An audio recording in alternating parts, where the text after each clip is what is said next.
following announcement has been paid for by the WZWA Network.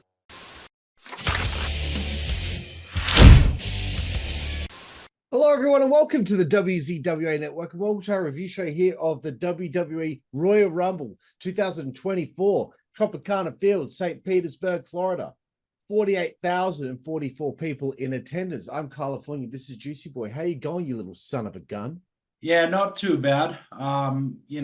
Could be better actually. Like I'm waiting for a delivery of weed, run out of tobacco, things are scant as far as that regard, but everything else is sweet. Finished work, about to get some moolah coming into my account. Well, know that's pretty lovely. Good, I just want to say at the front, because we sometimes forget when we're wrapping up. Let us know in the comments below, folks, what you thought of the Rumble. Agree with us, disagree with us, liked it, disliked it. We want to hear it all. We need more engagement on the channel, and we're really starting to push this year to try to increase that. Yeah. So please like the video too. Drop us a line. Please like the video. And even if you don't watch the video all the way to the end, please consider trying to watch it for at least 2 to 3 minutes, because that's the way that it'll get us into the algorithm. Please. So if you're a fan of our stuff, please do try to do that. Like, subscribe, comment, because it will help us be seen by a wider audience. Second bit of housekeeping before we get started. This is all I'm going to say. We will not be discussing the Vince McMahon allegations or any such related discussion. That will not be discussed here. There are plenty of other places that will milk that story and try to cover it as much as possible for clicks and views. This channel is about wrestling fandom and being a wrestling fan. And we are not professional journalists, nor are we legal analysts, and we will not be commenting on that situation. Thank you. Oh, well done. Well done, mate. Also, by the way, why is it every time when we start a review or anything like that, I ask you how you're doing, but you never ask me how I'm doing? I don't care. Why not? How you doing? I thought we were friends. No, I'm joking. I do. I like your t-shirt. Thank you. Mean Mike from Disorderly Conduct sent it to me. Mean Mike's awesome. He's our boy. Right, let's get into the pay-per-view here, bro. Yeah. All right, Royal Rumble match. For the women opened this show. I'm gonna give it to you right now, bro. Take it away. What did you think of the women's Royal Rumble? Honestly, I thought this was a huge improvement over last year's. It's not to say that I think last year's was bad, but in our review for the 2023 Royal Rumble, we talked about the fact that the women often have a hard time distinguishing themselves from the men because the two divisions are both mirror images of each other. And that's also something we've discussed with events like Survivor Series and other events upcoming, such as Elimination Chamber, that involve special match types. This year, though, 2024, I feel like the women's Royal Rumble match actually outshone the men's Royal Rumble match. And that is a huge compliment, because this year's Royal Rumble, in my opinion, was set up the best since 2001, where there was, back in 2001, there was 6 people. I believe it was Austin, Kane, Undertaker, Rikishi, Rock, and there was one more prominent name in there. Not Triple H, maybe Kurt Angle. And the whole Rumble was set up around those 6 guys. And Kurt Angle was champion at the time. So the whole match was set up around those 6 guys all having a huge claim to being the likely or probable Royal Rumble winner. This year, 2024, for the first time since then, the men's Royal Rumble was set up the same way. As we'll get to later, I do not believe it delivered on threading all of those storylines and possibilities through as entirely as it could have. Conversely, women's Royal Rumble, not much thought put into this. Just, we all want Rhea Ripley's title, so we're going into the Royal Rumble. Yet, in execution, it ended up better. You had the huge return of Naomi with the emotional return, starting it out with the veteran Natalya, All the ladies looked great in this match. You had the return of Liv Morgan. She looked great. Everyone was excited to see her. You had the debut of Jade Cargill, and they did exactly what they should have done. They had her fucking eliminate Nia Jax, because it was, by the way, that's the one negative of this Women's Royal Rumble, is how prominently Nia Jax was featured. Because I was watching this in a group of people, big room all around the TV. None of us were booing her performance in the Rumble because she was a heel. We were annoyed that she was being booked that way, because we don't want her being used as the big monster of the women's division. She's injured too many people, and she's got go-away heat. So that was a negative. Back to Jade Cargill. She comes in, finally dumps Nia Jax out of the ring, and immediately they do that standoff with Bianca Belair. That's exactly what needed to happen. And then two of the heels interrupted that and got a little heat on themselves by interrupting that big moment that everyone wanted to see. Overall, I'm giving the Women's 2024 Royal Rumble match itself a B+, because I think that even though they clearly threw a bunch of women out there that probably don't quite have the training yet that they need, you could see some transitional moments where they all looked a little lost out there. However, the inclusion of Jordynne Grace, the TNA Knockouts champion, the usage of NXT talents in addition to main roster talents, it all just worked for me. It's probably the most compelling Women's Royal Rumble for me since they've been doing it, which they've been doing a men's and a women's for at least 5 or 6 years now. And this is the first time where I feel like, wow, the ladies actually had a really good, compelling Royal Rumble match. I've already talked for longer than I wanted to, but hell, it was one of the main event matches, so there you go. Yeah. First complaint. The WWE need to really do something about this. Every time it got to 0 and a theme song played, I did not know who it was the moment I heard it. Yes. And you can't see a name on the Titantron either. It doesn't come up fast enough. They shoot the crowd half the time when it gets to 0. And it's just like, just shoot the entranceway so I can see the name pop up on the screen. Yeah. Dead on. Can we please get someone else to make the music? Give Jim Johnston a phone call so he can tailor them to each character, so every time you hear the theme song, you know exactly who it is. You know when Hardcore Holly was coming out. You know when Steve Blackman was coming out. You know when the Dudleys were coming out. Val Venus, Godfather, every single theme. The moment it hit, you knew who it was. It happened constantly in both Rumbles.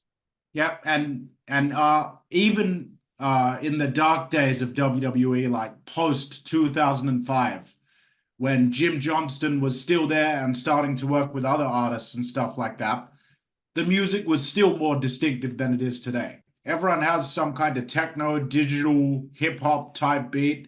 There's a lot of great themes in the company, but as you say, bro, I agree with that 100%. I found myself half the time not being able to pop for any entrances because it was taken a good 15 seconds after, the buzzer went off before you could actually comprehend what was happening and why the audience was cheering. Yeah, I don't know what this idea is about. Like, it gets to 0 and then like it's just a shot of the crowd. I don't know why they do that. Really irritating. Like, okay, maybe you want to see people react to it, but like, I want to react at the exact same time the crowd react when they see who's coming out. I don't have to wait. Okay. Naomi did make a return. I did still feel like she had some issues with her timing in the ring, like I've been saying on the TNA reviews. I was very surprised to hear Jordynne Grace's theme song hit. Obviously, at first I thought it was Scott Steiner with that siren, but even the one person from TNA I knew who like it was her when her theme song hit, because it's tailored for her and it's her. All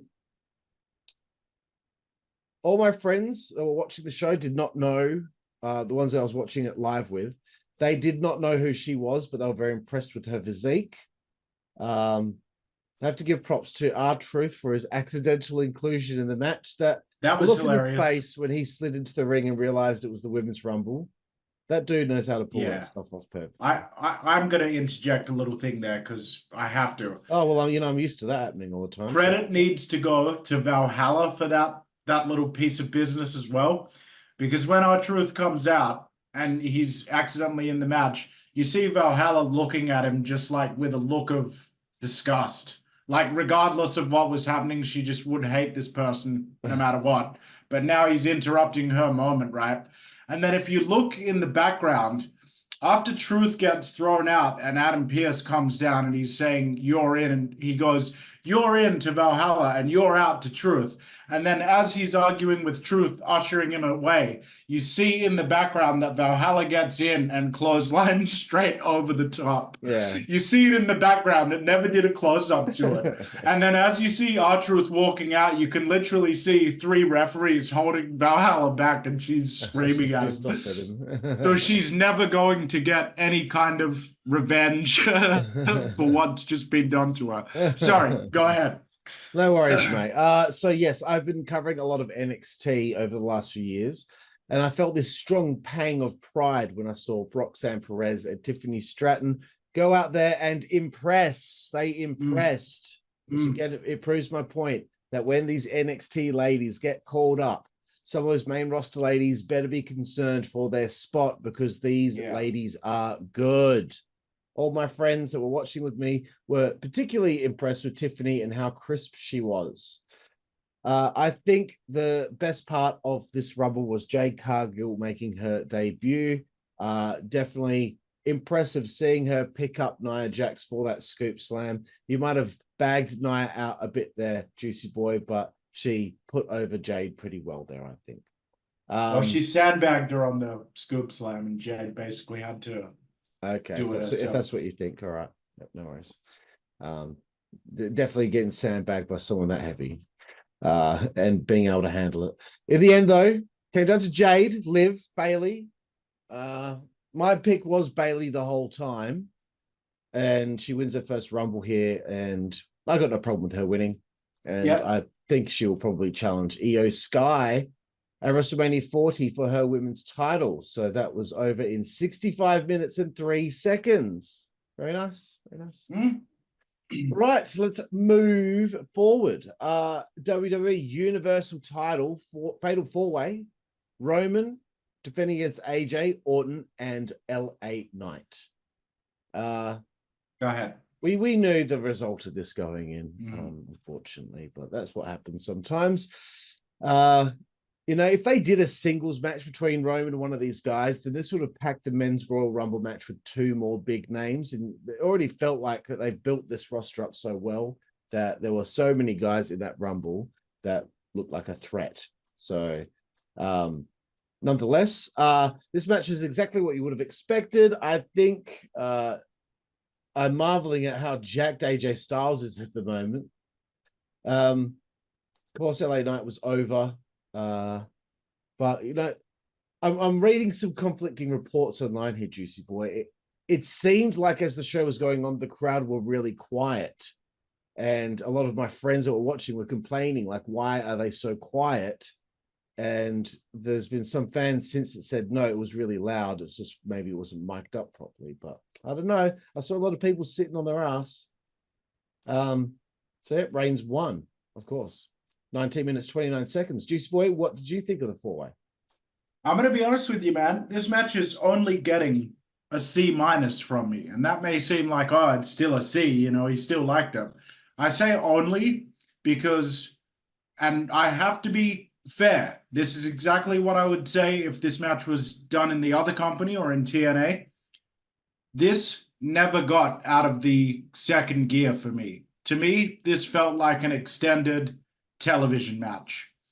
And on one hand, I understand that they don't want to risk injury and things like that before WrestleMania. I also understand that there may be a second issue or program that's going to come out of this 4-way match.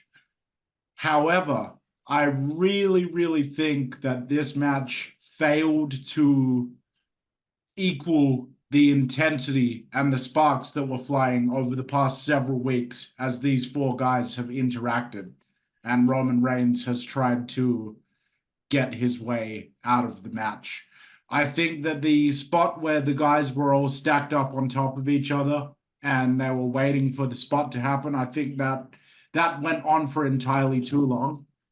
I think that when they finally did execute the spot with all four guys in position on the pile up, I think that it looked cool, but I also think that it was far too unrealistic, and it's the kind of thing that you expect to see in AEW, not in WWE.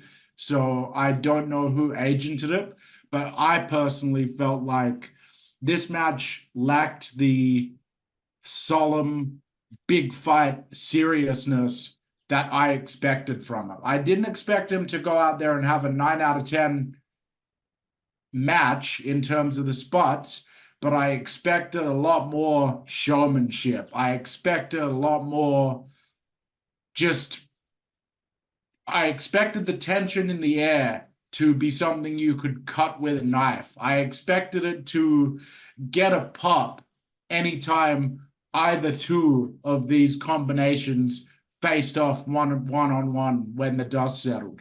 You know, I expected to see AJ Styles running interference on what LA Knight was doing. And I expected to see Randy Orton, running interference on what they were doing. I don't think the match was bad, but as I said, I think that's the perfect way to sum it up for me. Just an extended television match. I really was expecting something a bit more from this championship match, and this is the biggest wrestling company in the world. These are some of the biggest names and most experienced in ring names, and to me, it didn't meet the mark, especially considering, as you said at the beginning of your comments, that we knew Roman was going to win going into this. It was a foregone conclusion. Sometimes a foregone conclusion is perfectly fine, but you've got to make the journey to that destination exciting.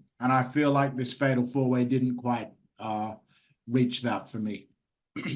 Yeah, very good, mate. Very good. As we continue to plod along very slowly in this show to get to the next match. Oh, yeah. And the entrances for that Fatal 4-Way, by the way, entirely too long. Took fucking 20 minutes. I understand that we have 2 Royal Rumble matches on this show, but there is no reason why this needed to go 4 hours. Mm-hmm. Three. Because the 2 hour-long Royal Rumbles, that's 2. All right. Bit of fluff here and there, but, less than half an hour for each other match. These other singles matches or Fatal 4-Way. That's 3 hours is all you needed. I don't know why they have to plod along so slowly. I understand that they have sponsorships to sell and all that stuff, but when we were just waiting for the men's rumble to come on, we're like, Jesus, like enough of the adverts. Can we just get to the next match? Be snappy like NXT is. NXT snappy. Why don't they follow suit with that? And did you notice how their ads now, it's not just an ad for WWE shop or buy a new action figure or buy the video game. It's constantly like, oh, we're coming to this city next year. We're coming over here in a few months. And it's like a mini fucking travel vlog for that city. Like, dude, with the exception of Elimination Chamber in Perth, which happens to be the first pay-per-view that's ever come to our city ever, which is happening in February, we have never had the privilege of watching a pay-per-view and being like, you know what, that looks like a nice town. I'll go there. People don't care. Honestly, I honestly think that even in the United States, domestically, I don't think people want to sit there and watch that. If they're going to go to one of these events in the future, they'll arrange it closer to the time to make that trip.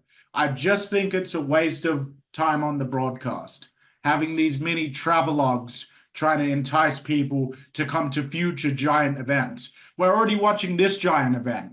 How about we focus on this one? I guess I would not mention the airfares that I bought yesterday to go to St. Petersburg in a few months. Oh, Looked quite nice. I thought it looked good. Okay, let's get to the next one, bro.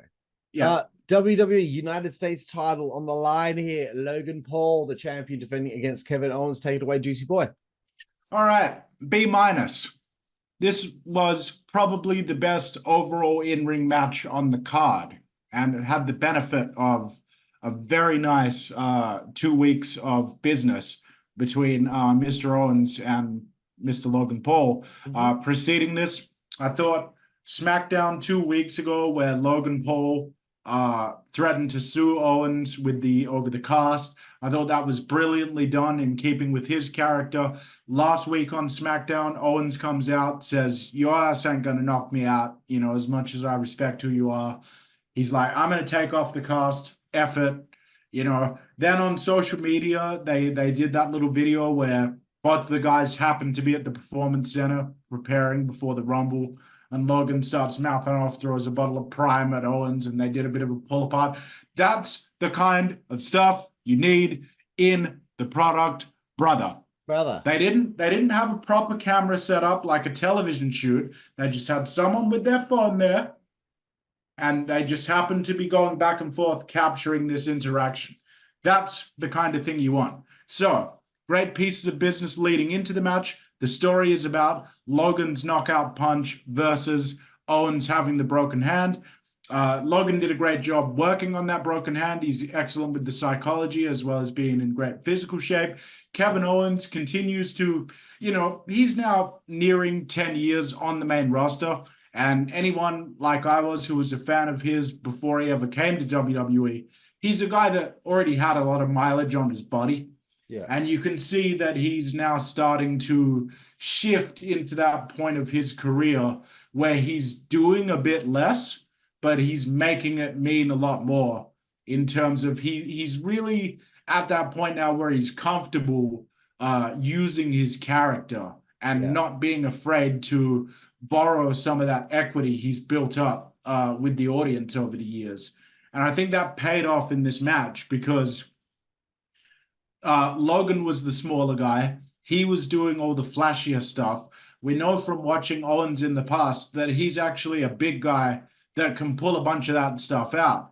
But he worked really smartly, and he didn't do any of that. We didn't see the double jump moonsault. We didn't see the full-on swanton bomb. We didn't see him do all of his high-flying stuff that he could have. He worked a much more powerhouse, brawling type style for the match, and it really fit really well with the dynamic, the story that was being told.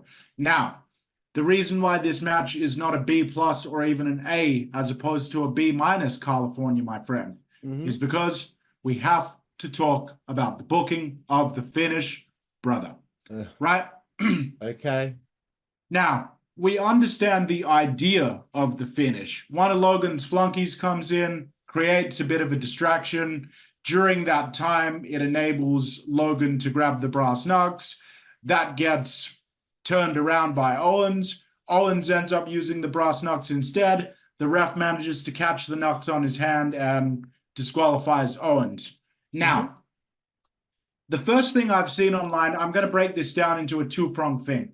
The first thing I've seen online people complaining about is that referee Ryan Tran noticed the knuckles in the middle of the count and suddenly stopped counting and then disqualified Owens. And they're saying, well, this is the first time in history that a referee has ever noticed a foreign object, or it's the first time in history he's ever stopped an active count due to noticing something. Okay? No, it isn't. A referee's count stops when they notice the shoulder go up from the person that's being covered. And referees have many times reversed decisions of matches due to realizing something that had happened. That has happened before. It was quite common in the territories. WWE themselves have been very selective with how they use it, but that doesn't mean that it wasn't done effectively. I have no problem with the referee suddenly noticing the knucks because they were right in his line of vision, so it makes sense that he would notice it and accordingly throw the DQ. Great way to protect Owens while having Logan Paul still retain the championship. There was no problem with that. So what was the problem with the finish that people have been talking about? You may be asking, hypothetical viewer. The problem was The flunky of Logan's that they picked to run interference was an absolute muppet that nobody recognized who it was, first of all, as opposed to when they used somebody of more prominence like KSI or Logan's brother Jake Paul, who immediately everyone's going, oh, yeah, that's one of his flunkies. This guy, you could barely tell the difference from any older person in the crowd. And he's got the smug look on his face, and you know because the camera's on him that it's one of Logan's guys.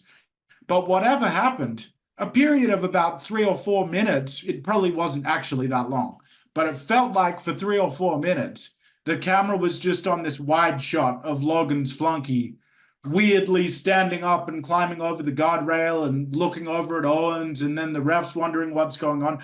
And it wasn't really clear what action this flunky was taking. It took him ages to get the cameras in the right position to where you could finally see like, oh, the flunky's given Logan the brass knucks.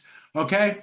When they decide that they're going to do a finish like this, they need to have an agent walk that fucking schmuck that's going to be the jabroni interfering. They need to have that person walk through it and talk to the security in that section and say, this is the guy, he's going to be coming over. They need to say to the guy, dude, come out, pull the brass knucks out of your pocket, make sure people can see it. Hand them to Logan Paul, you know, and then get out there and jump the barricade, make sure that you're trying to do it moving quickly. I know it may seem like I'm harping on about the finish for a long time, but this was quite a good match, and it was, the suspension of disbelief was, in my opinion, taken away a little bit by the clumsy execution of that finish. I mean, everyone that I was watching it with was like, what the fuck is going on? We all got the sense that he was trying to do something with the knocks, but we were all wondering why it was booked like that and why it was taking so long. I don't know what you thought, bro, but that was my takeaway from the US title match. Right. Well, I really liked the finish. I did. Yeah, that's one problem I did have too, obviously. Like, he's climbs over the guardrail, and I'm like, don't know who he is. Thankfully, we have commentators there to explain it to us, but you know, the security came up to him and were like pointing to the exit instead of like grabbing him like they usually would. I remember yelling at the TV saying, stop just pointing, just grab him, grab the guy. Yeah. You're ejecting him from the building. Like, why are you being so soft? We know what you like over there in the US. Someone's in a place they're not supposed to be. They get tackled to the ground. But I liked the finish because they had to get Logan out of this thing alive without Kevin Owens looking bad.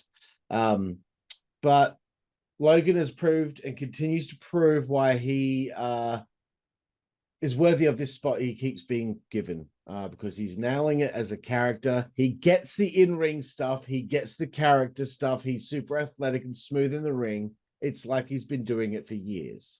And he's had less than 10 matches, hasn't he? I did like seeing Austin Theory and Grayson Waller interfere. That's a match made in heaven with Logan Paul. We all burst into laughter at my house when the referee stopped his count at 2.5 and caught the knucks on Kevin's hand. We were thoroughly entertained by the finish. So there you go, Logan via DQ in 14 minutes. One thing I will say is I was not happy with Owens powerbombing him through the announce table afterward. I think Logan should have left with his heat instead of squashing it straight away. Yeah. Maybe that angle's not going to continue, so maybe they felt, well, we need to get Owens to get the last word in here, but I don't know. See, back in the day, they would have just let that breathe, and then everyone would have just had to wonder what Owens was going to do in response. Because remember, I remember in 02 or 03 when I started watching as a kid, and it was like very often the heel would just get one over on the baby face, and that was the end of the show. You know, you're going to have to wait until next week, or that heel in the other character in kayfabe was going to have to wait until the next show to have some form of revenge. But yeah, now at the moment they're overdoing it with the whole pre or post match attack a little bit. Yeah, because one thing I thought was weird was Logan wins the match, and then Theory and Grayson Waller just left. So Owens carved them through the table. I'm like, well, why weren't they there? Why did they just leave? I don't know. Anywho, let's get to the main event of the Royal Rumble here, Juicy Boy. It is the men's Royal Rumble. Take it away, bro. Yeah, well, you know what? Bit disappointed that there weren't any legend cameos in either Rumble this year. I thought that was a bit of a shame. So is that opportunity? And when I say legend, that can also, be like a Carlito when he first made his return. Like it someone can be, like that. yeah, someone notable, someone that and it might be like, oh, it's cool to see them come in. Cool. Chris Masters is here. That's great. Oh, cool. Mr. Kennedy's here. Awesome. Let's get Chris Masters back on the podcast. Let's get Maven, bro. How about Maven in the Rumble? I love Maven, man. All right, yeah. So look, here we go. Opening the Rumble with the Usos facing off was a very interesting visual. I'm sure they'll be battling at WrestleMania. One of the highlights was Omos making his return to WWE, but it angers me at the same time that they don't do enough with the big man. It's ridiculous that they can't find something for him. His role in this company cannot just be showing up at Royal Rumbles and Battle Royals and never winning one. Come on. What is wrong with you down there? If no one else can remember, in 2016, right after WWE brought back the brand split, and they were actually going to redistinguish the two shows, there was a character by the name of Braun Strowman, who had been a secondary flunky of the Wyatt family. He would get involved in matches. He would be in six-man matches. He wasn't very good. Compared to Harper and Rowan, you'd watch him and he was very stiff and he couldn't move very well. But occasionally he'd bust out something and you'd be like, okay, I see why they've signed him in addition to his size. But he wasn't very good. But then in 2016, like I just said, when they split those brands up, bro, they had Braun Strowman win about 10 straight weeks of squash matches on Raw. One of those squash match opponents was James Ellsworth, who ended up getting signed out of that. That's how popular that squash match was. Braun Strowman is over as much as he is today, partly because of that 10-week run of squash matches back in 2016. Because people got excited for that music to hit, for him to go out there and beat the shit out of somebody and then say, get these hands. No. Why isn't Omos having his own get these hands moment right now? I don't know, bro. I don't get it. I don't know why they can't think of saying, oh, no, he's a special attraction. No, don't do that. Don't do that. Put him on the fucking roster. Just have him fucking wrestle. Do something with him. Like, let him have some matches. Yeah. He's a funny guy, too. I've seen him on social media. He's a funny guy. He's got a great sense of humor, man. Pat McAfee's inclusion. Well, humorous slightly because he was scared, was an absolute waste of time and waste of a spot that could have gone to a familiar face like, I don't know, Ken Shamrock, Hardcore Holly.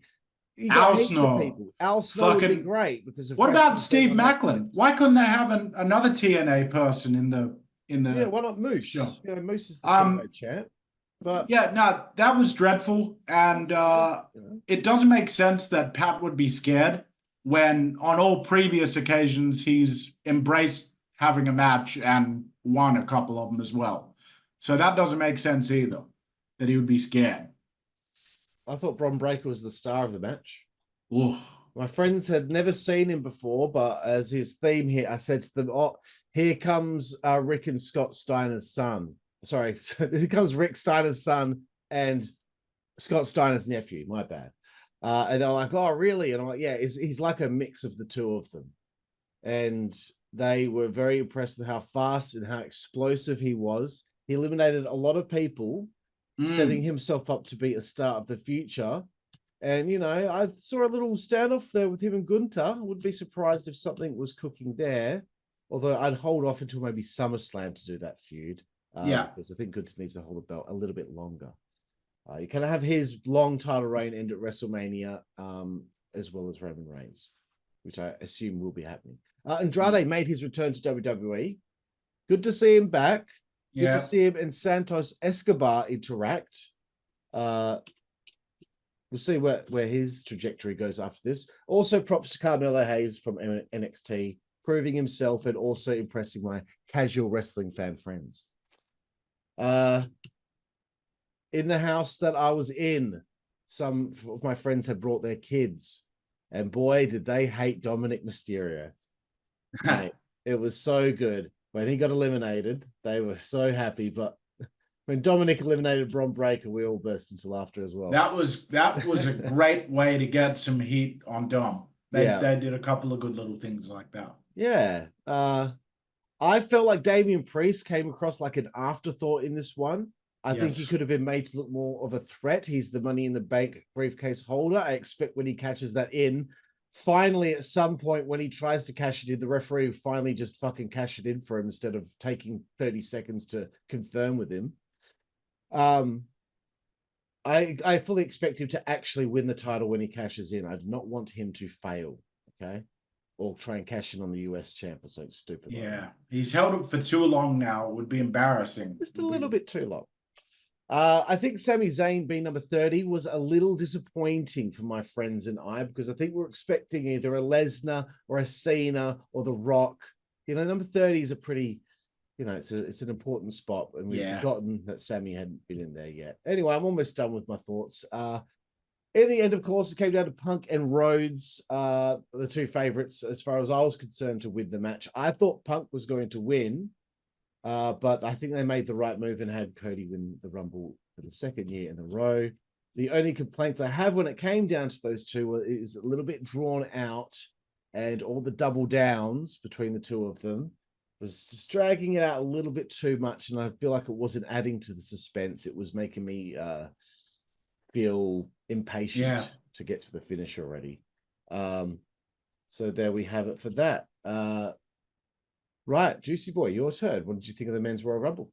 Yeah, well, I've already kind of touched on a bunch of it, but yeah, I think that even though there were some good things that they did in there, such as Drew McIntyre's elimination was done really well, because that's furthering his angle. I think Dom eliminating Bronson Reed. I think, sorry, not Bronson Reed, Bron Breakker. I think that was awesome. I think Bron Breakker's performance in the Rumble was awesome. I am disappointed with what they did with Gunther, considering the amount of time they spent talking about Gunther's performance last year and how he was going to do even better this year, due to the fact that he wasn't going to be starting first and he planned on winning it and stuff. I think he should have come out a few entrants earlier than he did and stayed in there a bit longer than he did. Another big problem that I have was the ordering of entrants. They basically kept all the most important names, namely McIntyre, Punk, and Cody. They didn't start to show up until the last half of the match. It wasn't as though you started out with like a big name and then you started getting some other guys and then another big name. It really was a little bit of the same thing that they did last year, where you just end up having a bunch of guys come out that you know aren't going to win. They do the fucking enziguri on the rope to try to get in before someone cuts him off. They do a springboard or whatever. There was so many rope enziguris in this match, from guys being thrown over and then countering their way back in, annoying, or trying to do it as they get in for the very first time. It's too much. Honestly, I really feel like I'm going to give the Rumble match itself probably, like a C- as well, because I can't honestly say that it was bad. There are some Rumbles I remember in history that I just hated, like 2015, 2014. There are certain years as well where even if the booking's not that bad, it's just bland and uninspired. And I don't necessarily feel like 2024 was one of those years, but this also, I'll be honest with you, like I was expecting big things from this show. Like anyone that thinks that, oh, we're just so biased towards AEW and we love WWE, the thing, we may favor WWE somewhat in opinions. However, coming with that is a much higher expectation on the part of WWE. Like, if AEW had put on an identical event, then I would consider this to be a really good show for AEW. But as far as WWE putting on this event, it's a middle of the road Rumble for me, and probably a middle of the road event. Yeah, fair enough. So yeah, Cody wins this Rumble in 68 minutes 11 seconds. It's a nice little factoid. First wrestler since Stone Cold in 97 and 98 to win back-to-back Rumbles. Fourth overall after Austin, Shawn Michaels in 95 and 96, and Hogan in 90 and 1991. And the 10th wrestler to now have won multiple Royal Rumbles. So that's pretty cool. But there we have it, bro. Any final thoughts and a rating out of 10, Juicy Boy? Yeah, I'm going to go ahead and give the show a 6 out of 10. I feel as though to rate it much higher would be a betrayal of the previous standards I set. Final thoughts. This wasn't a bad show, but it wasn't a particularly fantastic one either. It was just kind of there for me. And I'm disappointed in it, You set higher expectations with a high caliber of programming. It's going to be more disappointing when those expectations aren't met. But, I'm just some fucking guy on the internet. I want to know what you guys think. Yeah, excellent, bro. And I'll probably give it a 7 out of 10, middle of the road. I expected more surprises. There were a couple, but I expected, like, I just want to hear Ken Shamrock's theme song here, or someone like that that's going to make me go, oh, yeah, like, I didn't expect that one coming, but oh, well, that's all right. So there we have it, Juicy Boy, our review here of the WWE Royal Rumble for 2024. Thank you for your time. Yes, thank you very much, my friend. And thank all of you out there for joining us for our review. And as we said at the outset, please like, comment, subscribe. Let us know what you think, though. Like, in all seriousness, between those of us that are a part of the WZWA network, we do read the comments and we enjoy reading them and we enjoy conversing with you guys. So, let us know what you thought. It's already been a whirlwind year. We said in the award show for 2023 last year that it was a crazy year. It's only January 24, and it's already crazy. Yeah. Well, thank you, everyone. And from Karlifornia and Jooseyboy, we will see you down the road. Thank you. Network, that's the way we play. Good God Almighty. Network, that's the way we play. Get puppies. Network, that's the way we play. Get. The following announcement has been paid for by the WZWA Network.